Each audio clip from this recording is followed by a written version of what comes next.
Morning students, today's class will see about the physiology October 2016, that is 2019, that is of 2016 scheme of solved question papers. So first question is define cardiac cycle, discuss different phases of cardiac cycle and add and not on hard sounds. Cardiac cycle is defined as sequence of coordinated events which take place during the heartbeat. So each heartbeat consists of two major periods, that is a systole and a diastole. The different phases of cardiac cycle include, first one is the atrial phase, atrial events that include atrial systole and atrial diastole. Ventricular events include ventricular systole and ventricular diastole. Ventricular systole consists of two, that is isometric constriction and ejection period. Ventricular diastole consists of protodiastole, isometric relaxation, rapid filling, slow filling and last rapid filling. So atrial systole or last rapid filling phase or pre-systole duration is 0.11 second. During this phase, only a small amount of blood flows from atria into the ventricle. Atrial diastole, after the atrial systole, atrial diastole starts. At the same time, ventricular systole also starts. Atrial diastole lasts for 0.07 second. It is long because the rapid period when the atrial filling takes place. Right atrium receives deoxygenated blood and left atrium receives oxygenated blood from the lungs. So ventricular events, the first one is isometric contraction. It lasts for 0.05 second immediately after the atrial systole. The atrioventricular valves close due to increase in ventricular pressure. Seminal valves already closed. It is a type of muscle contraction characterized by increased tension without any change in length of muscle fiber. So it is known as isovolumetric contraction. Second is ejection phase. Due to opening of seminal valves and contraction of ventricle, the blood ejected out of the ventricle. Hence, this period is known as ejection period and the duration is 0.22 seconds. The first stage is known as the rapid ejection phase. It lasts for 0.13 second. Second phase is known as slow ejection phase. It lasts for 0.9 second. And end systolic volume, that is during the ventricular contraction, ventricle is not emptied at the end of ejection period and some amount of blood remain inside. This is known as the end systolic volume, and this end systolic volume is nearly 60 to 80 ml per ventricle. Ejection fraction, it refers to a fraction or a portion of the end systolic volume, the end diastolic volume, which is ejected out by each ventricle per beat. Normally it is 60 to 65%. Protodiastole, it is the stage of ventricular diastole, hence the name protodiastole. Duration is 0.4 second. Due to ejection of blood, the pressure in the aorta and the pulmonary artery increases and pressure in the ventricle drops. Thus, seminal valves are closed. No other change occurs in the heart during this period. Thus, prodiastole indicates only the end of systole and beginning of diastole. An isometric relaxation period. This is a type of muscle relaxation characterized by decrease in tension without change in the muscle fiber. So it is called as isovolumetric relaxation. Duration is 0.08 second. During this, all valves of the heart are closed. Significance of this phase include ventricular pressure decreases rapidly. When ventricular pressure becomes less than atria, the atrioventricular valves open. Thus, fall in the pressure in the ventricle caused by isovolumetric relaxation is responsible for opening of atrioventricular valves, resulting in filling of ventricle. Rapid filling phase, when the atrioventricular valves are opened, thus the sudden rush of blood from atria to ventricle occurs. So, this period is called as first rapid filling phase. About 70% of filling takes place during this time and the duration is 0.11 second. The third heart sound is heard during this time. Second is slow filling phase. After the sudden rush of blood, the ventricular filling becomes slow. So it is known as slow filling phase. It is also called diastasis. About 20% of filling takes place during this phase and the duration is 0.19 seconds.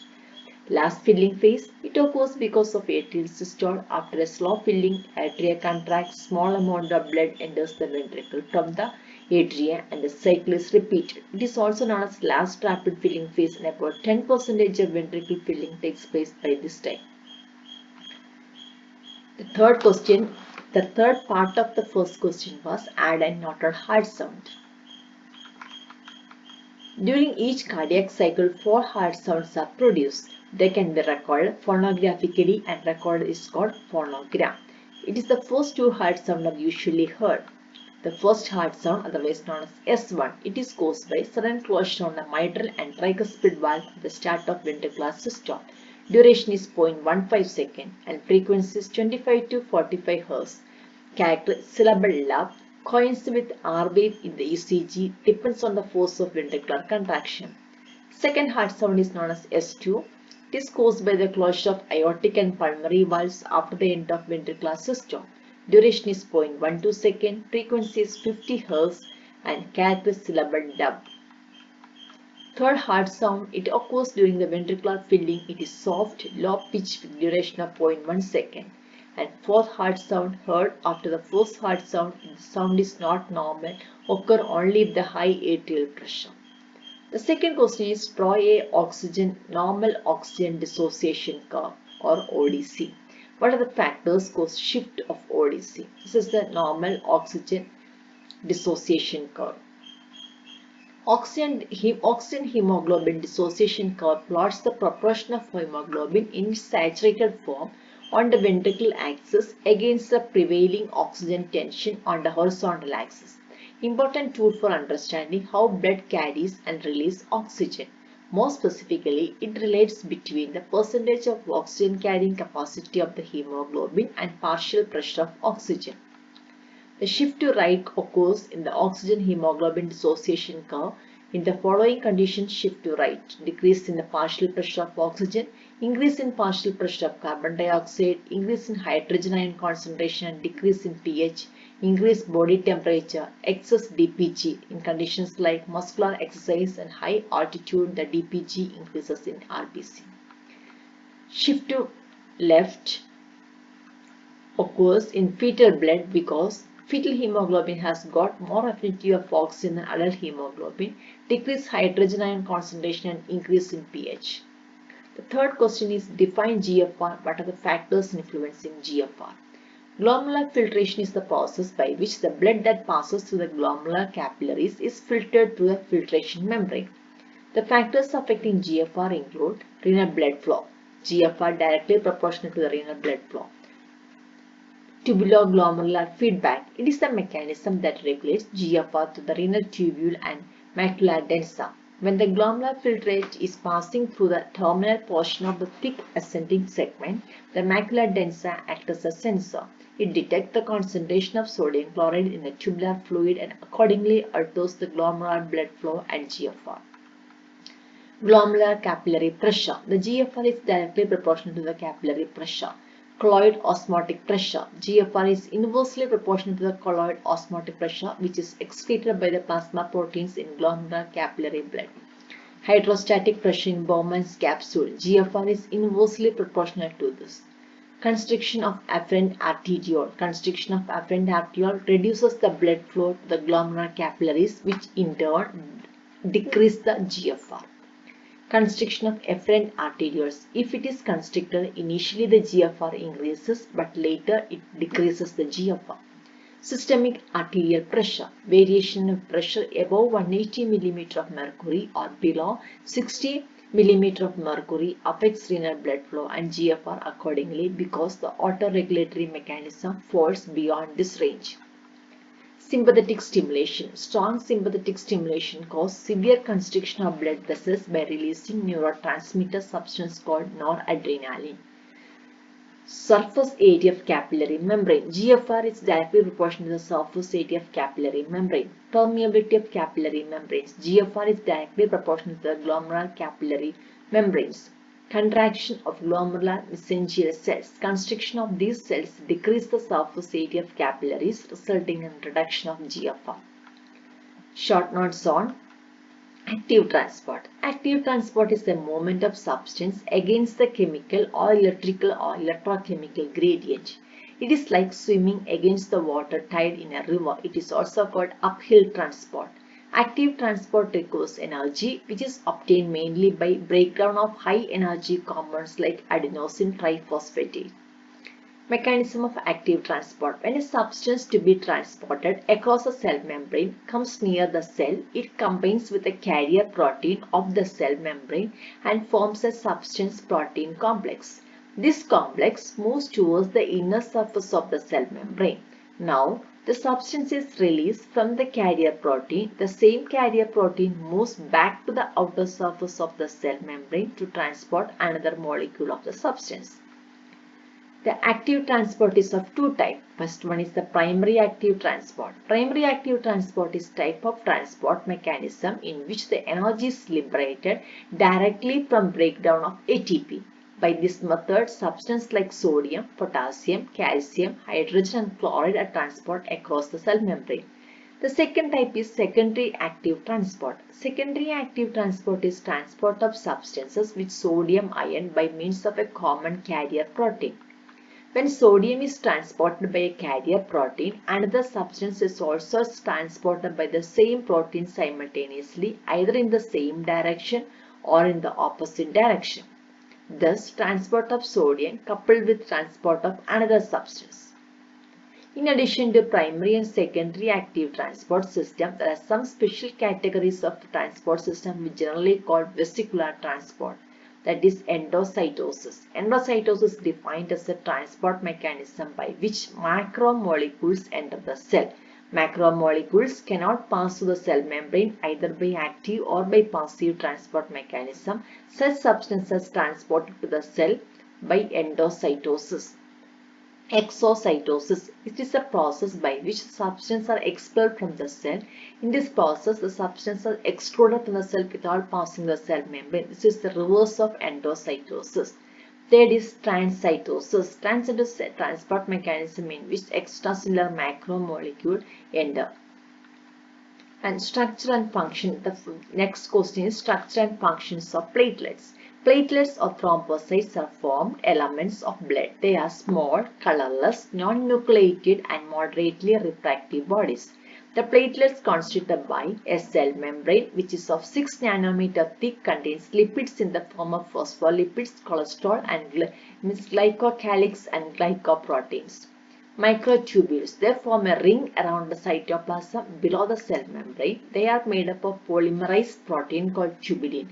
They provide structural transport for inactivated platelets to maintain the disc-like shape.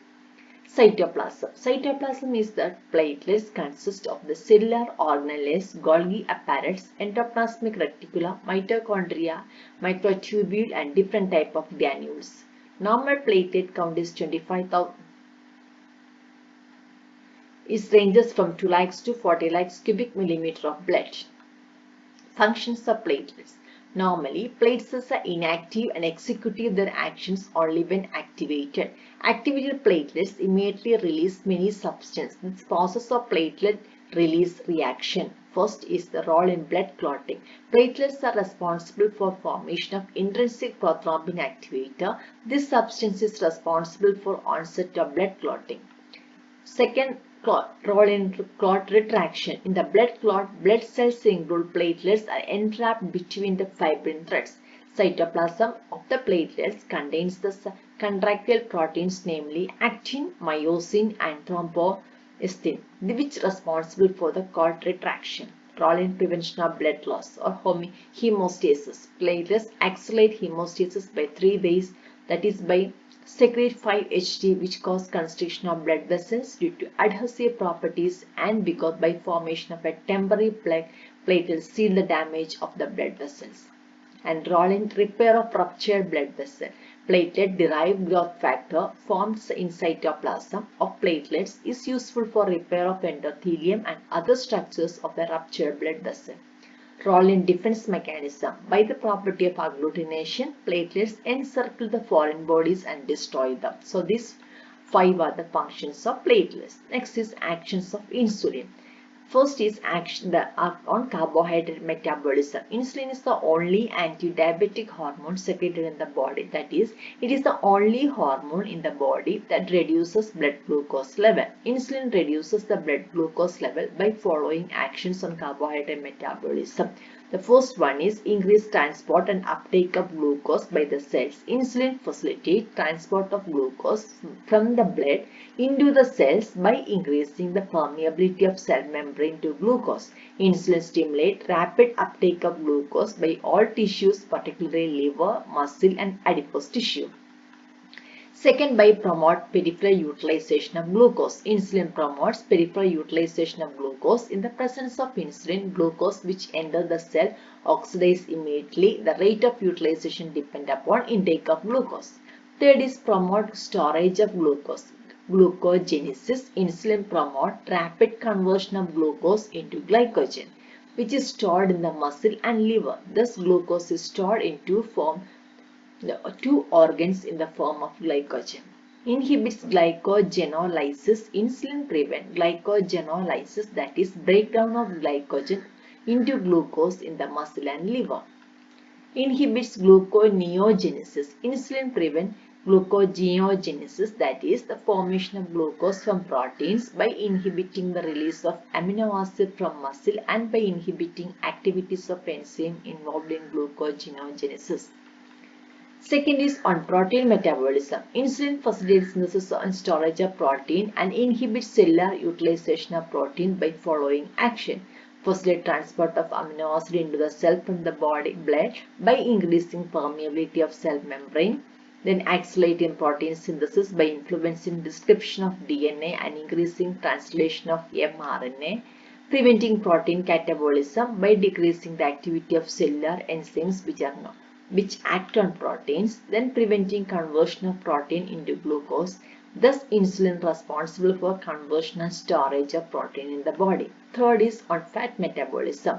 Insulin stimulates synthesis of fat. It also increases storage of fat in the adipose tissue. Actions of insulin on fat metabolism include synthesis of fatty acid and triglycerides. Insulin promotes transport of excess glucose into the cells, particularly in the liver cells. So, glucose utilized for synthesis of fatty acid and triglyceride. Insulin promotes synthesis of lipids by activating the enzyme which convert glucose into fatty acid into triglyceride. And second is transport of fatty acid into adipose tissue. Insulin facilitates transport of fatty acid into adipose tissue and storage of fat. Insulin promotes storage of fat in the adipose tissues by inhibiting enzymes which degrade the triglyceride. And fourthly, the action on growth. Along with growth hormone, insulin promotes growth of the body by its anabolic action on proteins. It enhances transport of amino acid to the cell and synthesis of protein in the cell. The seventh question is functions of skin. The protective function. Protective function is protection from bacteria and toxic substance. Skin covers the organs of body and protects the organs from having direct contact with the external environment. Thus, it prevents the bacterial infection. Protection from mechanical blow. Skin is not tightly placed over the underlying organs or tissues, so it loose and moves over the underlying subcutaneous tissues. So, mechanical impact of any blow to the skin is not transmitted to the underlying tissues. Protection from ultraviolet rays. Skin protects the body from ultraviolet rays of sunlight. Exposure to sunlight or to any other source of UV rays increases the production of melanin pigment in the skin. Melanin absorbs the ultraviolet rays. Sensory function. Skin considers the largest sense organ in the body. They have nerve endings which form specialized cutaneous receptors. These receptors are stimulated by sensation of touch, pain, pressure or temperature sensation and convey this sensation to the brain via afferent nerves. Storage function. Skin stores fat, water, chloride and sugar. It can also store blood by the dilatation of cutaneous blood vessels. Synthetic function. Vitamin D3 synthesized in the skin by action of UV rays from sunlight on cholesterol. Regulation of body temperature. Skin plays an important role in regulation of body temperature. Excess heat is lost from the body through the skin by radiation, conduction, convection and evaporation. Sweat glands of the skin play a major role in heat loss by secreting sweat. Regulation of water and electrolyte balance. Skin regulates water electrolyte balance by excreting water and salts through the sweat. Excretory function. Skin excretes small quantities of base materials like urea, salt and fatty substances. Absorptive function. Skin absorbs fat-soluble substance and some ointments. Secretory function. Skin secretes sweat through the sweat glands and sebum through the sebaceous glands. By secreting sweat, the skin regulates body temperature and water balance. Sebum keeps the skin smooth and moist. Visual pathway. The retinal impulses are carried to the visual center in the cerebral cortex by a nervous pathway is called as visual pathway or optic pathway. Rods and cones present in the retina of the eye form the visual receptors. First order of neuron is the bipolar cells in the retina. Second order of neurons are the ganglionic cells layer of retina. Third order of neurons are the lateral geniculate body. Visual pathway consists of 6 components. First, optic nerve. It is formed by the axons and ganglionic cells. Optic nerve leaves the eye to the optic disc. The fibers from the nasal part of the retina in the medial part of the nerve carry impulse from the temporal half in the visual field of the same eye. Optic chiasma. The medial fibers of each optic nerve cross the midline and join uncrossed fibers of the opposite side to form an optic tract. And this area crossing the optic fiber is known as optic chiasma. Third one is optic tract. It is formed by uncrossed fibers of the optic nerve on the same side of the crossed fibers of optic nerve formed from opposite side. All the fibers of optic tract run backward, outward and towards the cerebral peduncle. Fifth one is lateral geniculate body. Majority of fibers of the optic tract terminate in the lateral geniculate body which forms subcortical center for visual sensation. From here, the geniculocalcarine tract or optic radiation arises. This tract last relay the visual pathway. The fifth one is optic radiation. Fibers from lateral geniculate body pass through the geniculate capsule and form an optic radiation. Optic radiation ends with the visual cortex.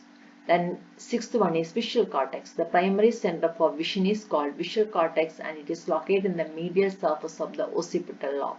It forms the walls and loops of calcarine fissures in the medial surface of occipital bone. Answer briefly. Reflex arc. Reflex arc is the anatomical nervous pathway for the reflex action. A simple reflex arc includes 5 components, that is a receptor. It is an end organ which receives the stimulus. Second is afferent nerve. Afferent a sensory impulse from the receptor to the sender. The sender receives the sensory impulse via afferent nerves. Fibers in turn generates appropriate motor impulse. The center is located in the brain or in the spinal cord.